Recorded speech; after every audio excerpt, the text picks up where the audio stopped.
And we're back, folks. I'm your host, BKP. If you would like to contact the show, 706-889-9700. If you ever comment on what we're talking about, also email me, chief@fetchernews.com. @FetcherNews, @FYNTV is our Twitter feed. Follow us on Instagram, Twitter, all the above. Now, I know it's days like this that you really just don't like. I know sometimes you just don't like the way I come across and the way I can be sometimes, but you know how much I enjoy being correct. Now, that being said, and I like being correct for all of us. I mean, it's like Trump. It's for all of us, okay? But the point is, and all jokes aside, all right, my cage never got rattled. I said relax. I said relax. Everybody relax, okay? I told you, Rachel Mitchell, I was okay with that. I was watching Chris Wallace, the communist, okay? Well, you know, I just say that, you know. But the leftist, Chris Wallace, the Republicans are doomed. I wonder if Fox saved those sound bites. It's over. I mean, Rachel Mitchell was questioning, and they went to Fox's table. It's over. It's over. They have nosedived. It's over. The Republicans have just walked off the edge of the cliff. But no, not me. No, at no time did I walk over that cliff. I was relaxed. I watched every minute, and I told you Friday, and if we worked on it, I know I have the soundbite Friday morning that I looked at the camera and said, she did a just an outstanding job. Now, there's another thing that I knew. How many times did I tell you, or people that know me out there, that I told you in conversations? Rely and trust the American, the common sense. Look, folks, rely and trust. Trust right now. Just relax. People are going to see through this. Trust America's common sense. Now, there has been the Republicans have been very nervous for the last 10 days. While they're polling left and right, they need to spend their damn money, okay, trying to put commercials together that embrace the President of the United States, embrace the new trade agreement, embrace the President.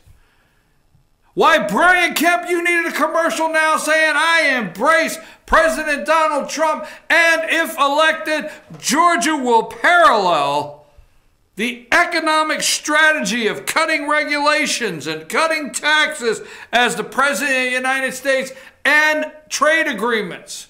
Whatever.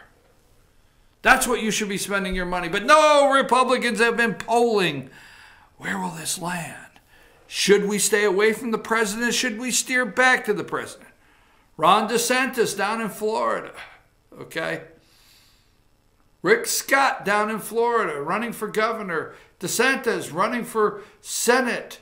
Brian Kemp running for governor in Georgia. Now, Kemp hasn't said anything negative. Don't jump on me. Get off of me. But what I'm saying, he's been just a little quiet, a little lukewarm on the subject. Okay? Oh, they all have. But guess what? They woke up and it's like America that is paying attention to this nonsense. They're around the water cooler saying, are they really looking into a 1982 high school party? God, they're not looking at our party. Are they really looking into a dorm party? Really? Ooh. That's exactly right. America is using common sense, and the polling is showing it. So every time you ask, will Jeff Flake vote in Arizona? Okay, I know what you're going to say. Well, these are deep red states. I disagree across the board. Go to number 24. West Virginia, Joe Manchin. Have you looked at this poll? 58%, okay? 58% support in West Virginia. Kavanaugh, to be on the Supreme Court. 58%. Okay? Let's go to number 25. Nomination for Brett Kavanaugh for Supreme Court. North Dakota voters. Support is 56. All right? And that is Heidi Heidenkamp. Heidi Heidenkamp. Look at Joe Donnelly in Indiana. Look at Joe Manchin in West Virginia. Oh, if they vote no, I will guarantee you Missouri is up. They're already looking at polling numbers in some other states that have been tight. But since the Kavanaugh hearings and since we are finding out more and more about the destruction the Democrats are trying to do with no basis whatsoever, polling numbers are going up. And I'll tell you who knows it. And I'll tell you who knew it all along. Not me, the guy in the next video. Play that video.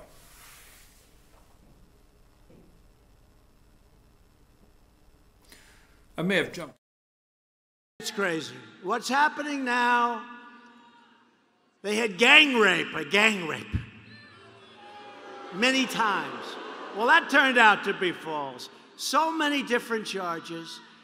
Guilty until proven innocent. That's very dangerous for our country. That's very dangerous for our country. And I have it myself all the time. But for me, it's like a part of the job description. Let it happen to me. Shouldn't happen to him. Shouldn't happen to him. What he's going through, 36 years ago, this happened. I had one beer, right? I had one beer. Well, do you think it was? Nope, it was one beer. Oh, good. How did you get home? I don't remember. How'd you get there? I don't remember. Where is the place? I don't remember. How many years ago was it? I don't know. I don't know. I don't know. I don't know. What neighborhood was it in? I don't know. Where's the house? I don't know. Upstairs, downstairs, where was it? I don't know. But I had one beer. That's the only thing I remember. And a man's life is in tatters. A man's life is shattered. His wife is shattered. His daughters, who are beautiful, incredible young kids. They destroy people. They want to destroy people. These are really evil people. Folks, these are evil people. One beer.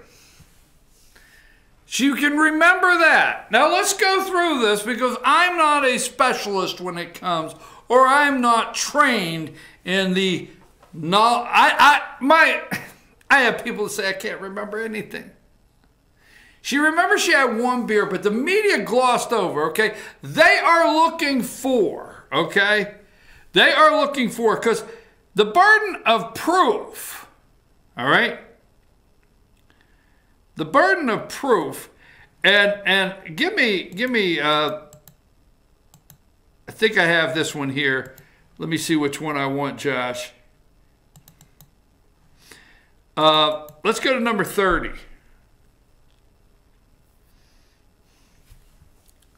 Now, there's Kavanaugh in high school, I guess. Senate moves towards Kavanaugh confirmation vote, MSNBC, and that would be a glass of beer, okay?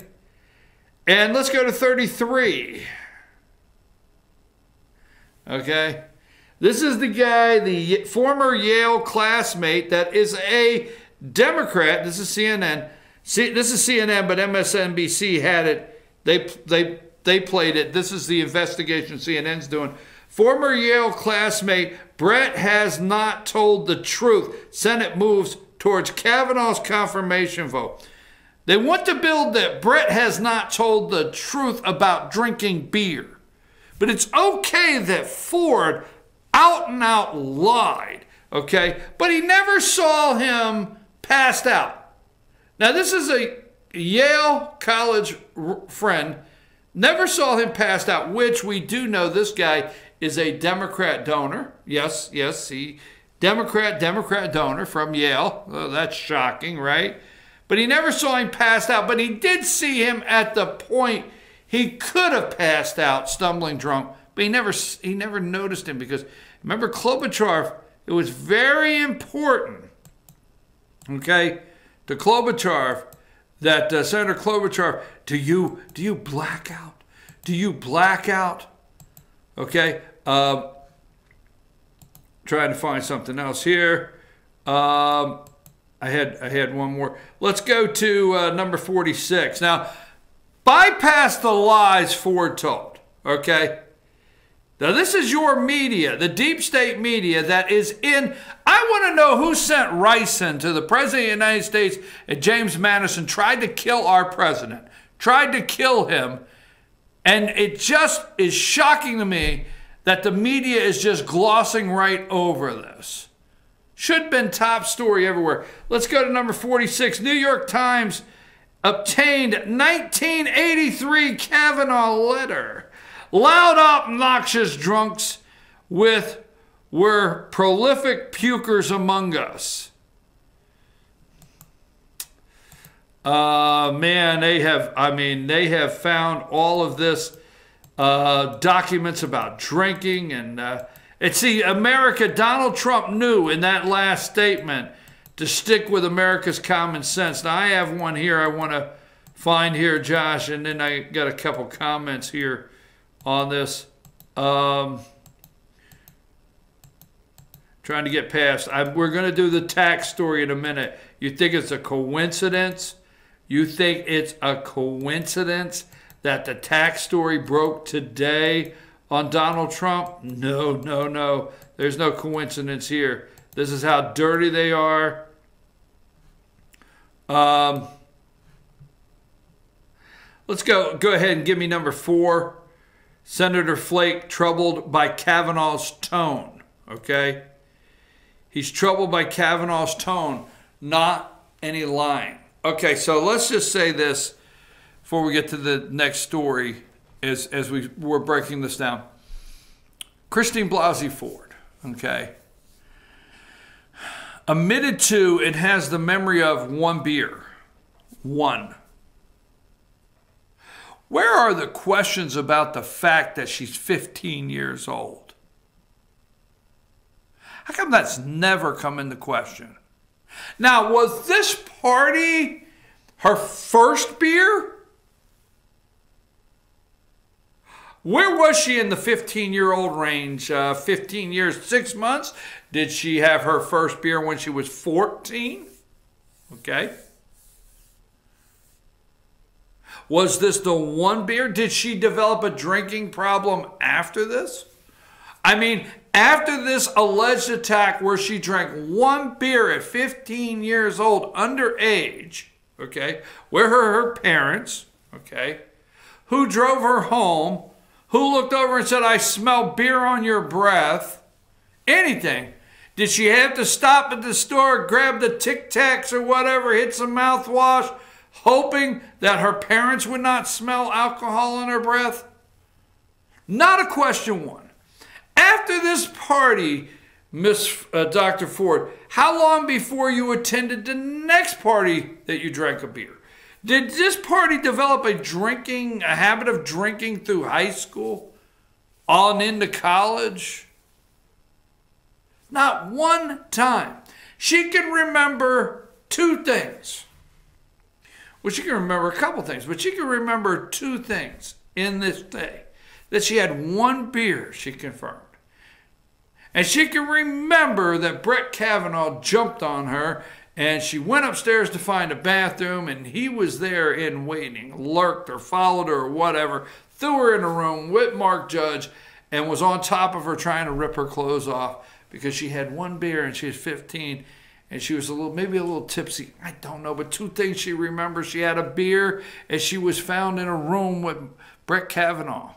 The rest is just all pretty, don't remember. Don't remember really what time we left the country club. Don't remember what house we really went to. Don't remember how long we were there. Don't remember this, that, the other thing. Don't remember how I got home. Nothing. Just a beer and Brett Kavanaugh is the only thing I remember. Why don't the media look into this lady's drinking problem? Why don't they look into her friends in college to see if she can't corroborate one thing. Now, the gang rape, Avenatti. Avenatti is nothing but a lying piece of garbage, low life, lowest form of life attorney there is. That's the bottom line. Now, I have a prediction.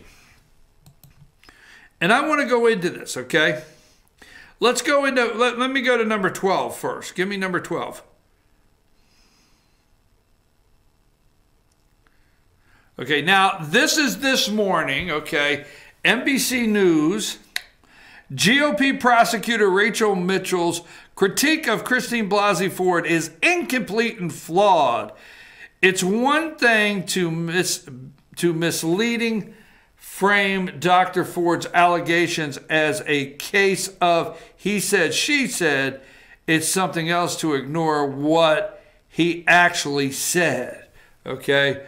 So they're attacking her today, Rachel Mitchell, and that will let you know what a good job, okay, what a good job that she did. I